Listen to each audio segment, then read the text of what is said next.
నీళ్ళు ఎట్లున్నాయో ఎంత ఎంత ఉన్నాయో మిగులు నీళ్ళు ఉన్నాయో అట్లనే సర్ప్లస్ పవర్ ఎనర్జీ ఉంది మన దగ్గర, ఇంధనం ఉంది. Indian coal reserves are 361 billion tons. 361 billion టన్నుల కోల్ రిజర్వ్స్ ఉన్నాయి అధ్యక్ష. ఇది గవర్నమెంట్ ఆఫ్ ఇండియా లెక్క, నా లెక్క కాదు. 361 బిలియన్లలో మనం కోల్ ఎక్స్ట్రాక్ట్ చేస్తుంటే 40 to 50% వస్తుంది అధ్యక్ష, మిగతా 50% రాదు. ఎస్టిమేటెడ్ కోల్ ఎప్పుడు కూడా మన సింగరేణి గెలలో కానీ ఇంకొకడ కానీ తీస్తున్నప్పుడు మనం తవ్వుతున్నప్పుడు 45 to 50% వస్తుంది. Even at the rate of 40% లెక్క పెడితే కూడా ఈ 361 బిలియన్ టన్నుల బొగ్గు భారతదేశ అవసరాలకు సరిపడే విద్యుత్తును ప్రొడ్యూస్ చేయడానికి 125 సంవత్సరాలకు సరిపోయేంత బొగ్గు ఉంది అధ్యక్ష. 125 years సరిపోయే బొగ్గు నిలువలనే ఈ దేశంలో. ఏం చేస్తున్నారు అధ్యక్ష కాంగ్రెస్ బీజేపీలు? కోల్ ఇండియా 3 బొగ్గు గనులకు అధ్యక్ష 230 కిలోమీటర్ల రైల్వేలు వేయమని వీళ్ళని అడగలే డబ్బులు. కోల్ ఇండియా డబ్బులు డిపాజిట్ చేసింది. అద్భుతమైన క్వాలిటీ బొగ్గు ఉన్నటువంటి ఛత్తీస్గఢ్, ఒరిస్సా, జార్ఖండ్ 3 రాష్ట్రాలలో ఒకసారి 50 కిలోమీటర్లు, ఒకసారి 120 కిలోమీటర్లు, ఒకసారి 80 కిలోమీటర్లు. 15 సంవత్సరాలు అయితే హరిలేసి ఇవ్వలేదు అధ్యక్ష, వేస్తలేరు. డబ్బులు కోల్ ఇండియా డిపాజిట్ చేస్తారు కూడా. కానీ ఆన్ ద కాంట్రరీ ఏం చేస్తారు? 300 మిలియన్ టన్నుల బొగ్గును ఆస్ట్రేలియా నుంచి దిగుమతి చేస్తారు. ఎవరి ప్రయోజనాలు ఆశించండి? అక్కడ 300 మిలియన్ టన్స్ వస్తుంది అధ్యక్ష రైల్వే లైన్ కంప్లీట్ చేస్తే.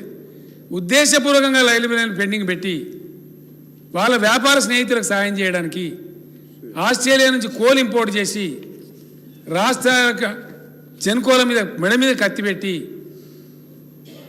3,500 3,800 టన్ను బొగ్గును 30,000 కొనండి టన్ను అని చెప్పి కత్తి పెట్టి, లేకపోతే మీకు ఫైన్లు వేస్తామని బెదిరించి వ్యవహారం చేస్తున్నది మోడీ గారి ప్రభుత్వం కాదా? ఇది ప్రజాస్వామ్యమా? ఇది రీజనబులా? నిన్నగాక మన పంజాబ్ ముఖ్యమంత్రి గారు చెప్తుండే అధ్యక్ష, ఆయనకు బెంగాల్లో బొగ్గాలాట అయితే రైల్లో తీసుకురావచ్చు చీప్ కాస్ట్లో సీదా పంజాబ్కు. లేదు నువ్వు షిప్లో తీసుకురా, అదాని గారికి లాభం కావాలి కాబట్టి షిప్లో తీసుకొచ్చి అదాని గారి పోర్ట్లో దించి ఆడికెళ్ళి తీసుకొని చెప్తున్నారు అధ్యక్ష. ఆర్డరే ఇచ్చిండ్రు. ఆయన మీటింగ్లో చెప్పిండు, అక్కడ ఖమ్మంలో సభలో చెప్పిండు ఆయన. ఇదే ఆయన దేశాన్ని జరిపించే పద్ధతి? ఇంకా దేశం బాగుపడుతుందా? దేశానికి కరెంట్ వస్తుందా? రాదా అధ్యక్ష? దమ్మున్న ప్రధానమంత్రి అయితే రాలేదా తెలంగాణలో? రాలేదా అధ్యక్ష? ఏముండే అధ్యక్ష తెలంగాణలో? మనం అందరం ఏడవలేదా 30-35 ఏళ్ళు? ఎప్పుడు వస్తుందో భగవంతుని కెరక, ఎప్పుడు పోతుందో భగవంతుని కెరక. మంచిగా వర్ధిల్లుతుండే ఇన్వర్టర్లు, కన్వర్టర్లు, జనరేటర్లు, స్టెబిలైజర్లు. ఆ దుకాణం మాయమైపోయినాయి ఇప్పుడు. దానిలో కూడా కోడిగుడ్డు మీద ఈకలు వీకినట్టు సిగ్గు లేకుండా మొన్నోడు అక్కడ ధర్నా చేసిండు అధ్యక్ష, మాకు 24 గంటల కరెంట్ ఇవ్వాలి. అధ్యక్ష ఎంత బాధ అనిపిస్తుంది అంటే 5-6 ఏళ్ళ బట్టి బ్రహ్మాండంగా 24 hours పవర్ సప్లై ఇస్తున్నాం. కొంతమంది విజ్ఞత లేకుండా, ఇంగితం లేకుండా 24 గంటలు ఎత్తలేదు, నువ్వు వాడిని పండుకొని గడ మీద కూర్చొని మాట్లాడతావు. నీకు నెత్తా కత్తా, నీకు బాధ్యత ఉందా? అధ్యక్ష ద హైయెస్ట్ లోడ్ ఏమైంది అధ్యక్ష? ఒక అంచనా ఉంటుంది, ఇగో ఇంత లోడు ఈ సంవత్సరం అవసరం ఉంటుంది. నేను చెప్తూనే పోతున్నా విద్యుత్ శాఖ మంత్రి గారికి, విద్యుత్ శాఖ వాళ్ళకి చెప్తూనే పోతున్నా. విపరీతమైన ఇండస్ట్రీ పెరుగుతుంది, విపరీతమైనటువంటి ఐటీ సెక్టర్ పెరుగుతుంది, అగ్రికల్చర్ కూడా చాలా ఎక్స్పాండ్ అవుతూ ఉంది. కాబట్టి మీరు పెంచుకుంటూ పోమని చెప్తున్నాం అధ్యక్ష. మొన్న 4 days బ్యాక్ నేనే సమీక్ష చేసిన, మినిస్టర్ గారు నాకు చెప్తే నేను సమీక్ష చేసిన నేనే, ఏంది అసలు ఏం జరుగుతుందని. యాక్చువల్గా ఏం జరుగుతుంది అధ్యక్ష? గ్రిడ్ కొలాప్స్ కావద్దంటే ఆ హెవీ ట్రాన్స్మిషన్ లైన్స్ ఏవైతే ఉంటాయో వాటి మీద 50 cycles మెయింటైన్ చేయాలి ఎప్పటికీ. అది షుగర్ బీమార్ లాగా ఉంటుంది అధ్యక్ష. లో షుగర్ కావద్దు, హై షుగర్ కావద్దు. కిందికి వచ్చినా గ్రిడ్ కొలాప్స్ అవుతుంది, మీదికి పోయినా గ్రిడ్ కొలాప్స్ అవుతుంది. ఆ బ్యాలెన్స్ 51, 52 దాటద్దు అధ్యక్ష. ఇటు 48 కన్నా కిందికి రావద్దు. ఎప్పుడైతే అనుకోకుండా అనూహ్యంగా లోడ్ వస్తుందో వాళ్ళు ఏం చేస్తారు, అందుబాటులో లేకపోతే టక్ టక్ మనకు 2 ఏరియాలు తీసేస్తారు, కట్ చేస్తారు. 2 గంటలు 3 గంటలు కట్ చేసి మళ్ళీ బ్యాలెన్స్ చేసుకుని మళ్ళీ వేస్తారు. అట్లా కావద్దు అంటే అట్లా కావద్దు కదనే, మన ఏరియాలు తీయద్దు కదా అని చెప్పి నేను కోపం చేస్తే వాళ్ళు ఏం చెప్పారంటే, సార్ ఇక మీకు ఏం చెప్పాలి, మాకు బడ్జెట్ పెంచాలన్నారు. పెంచినామో 1500 కోట్లు సార్, అయినా కూడా సరిపోదు సార్. పర్ డే ఒక 28 crores కావాలి. నిజం 28 కాదు 38 అని ఇస్తాను పోనాడు. రేపటి నుంచి ఒక నిమిషం కరెంట్ పోతే సంపేస్తా అని చెప్పిన అధ్యక్ష.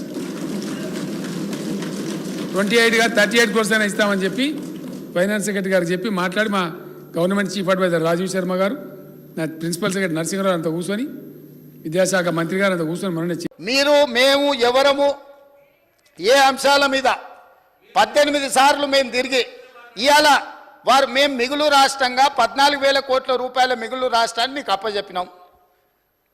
ఆనాడు సంవత్సరానికి 6,500 కోట్ల రూపాయలు అప్పు చెల్లించే పరిస్థితి ఉన్నది. సరిగ్గా 10 సంవత్సరాలు తిరిగే వరకు 7 లక్షల కోట్ల రూపాయల అప్పులు చేసి ప్రతి నెల 6,500 కోట్ల రూపాయలు, దాదాపుగా 70,000 కోట్ల రూపాయలు మీరు చేసిన అప్పులకు మిత్తిలు కట్టి ఈరోజు నడుము వంగిపోయే పరిస్థితుల్లో రాష్ట్రం ఉంటే ఆ నిజాలు చెప్పొద్దంట. లోపల క్యాన్సర్ ఉండాలి, ఎయిడ్స్ ఉండాలి, కానీ నేను మంచిగా ఉన్నా, ఎర్రగా బుర్రగా ఉన్నా, నాకు పిల్లని అండి పెళ్లి చేసుకుంటా అని అబద్ధాలు చెప్పి ముంచాలని చెప్పి వారు సూచన చేస్తున్నారు అధ్యక్ష.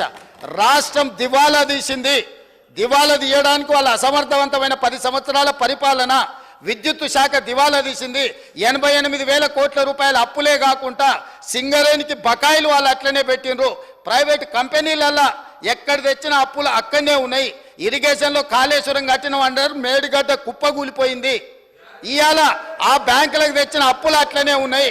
కాంట్రాక్టర్లకు పెండింగ్ పెట్టిపోయిన 1,000 కోట్ల రూపాయలు అక్కడనే ఉన్నాయి అధ్యక్ష. ఇట్లా ప్రతి శాఖలో ఎన్ని, అసలు FCIలో 2014-15లో మేము సరఫరా చేసినామన్నారు, ఇప్పటి వరకు వసూలు చేయలే. మా ఉత్తమ్ కుమార్ రెడ్డి గారు కష్టపడి మీరు చేసిన తప్పులను సవరించి ఆ నిధులు రాబట్టడానికి ప్రయత్నం చేస్తుండ్రు. వీళ్ళు ప్రతిసారి వచ్చినప్పుడల్లా GDP గురించి వీటి గురించి మిగతా అన్ని మాట్లాడుతుండే అధ్యక్ష. నేను తప్పకుండా ఈ బడ్జెట్ సమావేశాలల్లో ఉన్న వివరాలన్నీ తీసుకొచ్చి బయట పెడతా.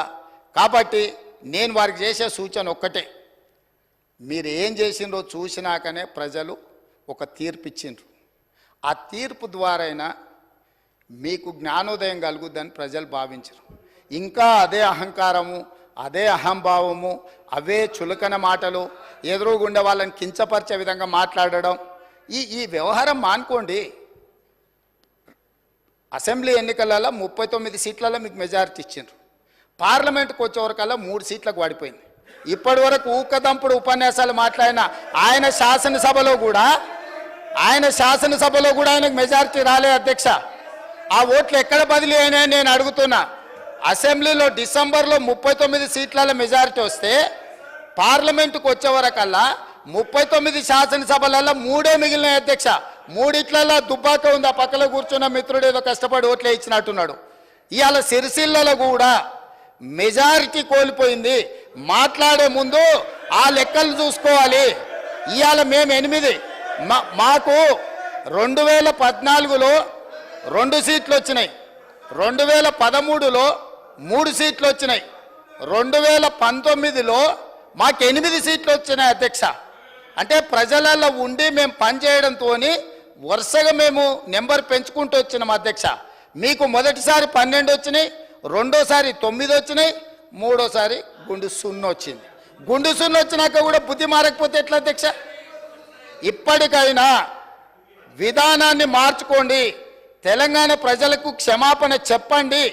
మీరు చేసిన దోపిడీ, మీరు చేసిన తప్పుడు విధానాల వల్ల ప్రజలు మిమ్మల్ని శిక్షించిండ్రు. దాని నుంచైనా మీరు గుణపాఠం నేర్చుకొని పద్ధతి మార్చుకొని తెలంగాణ ప్రజల యొక్క హక్కుల కోసం ముందుకు రావాల్సిందిగా వారికి సూచన చేస్తున్నా అధ్యక్ష.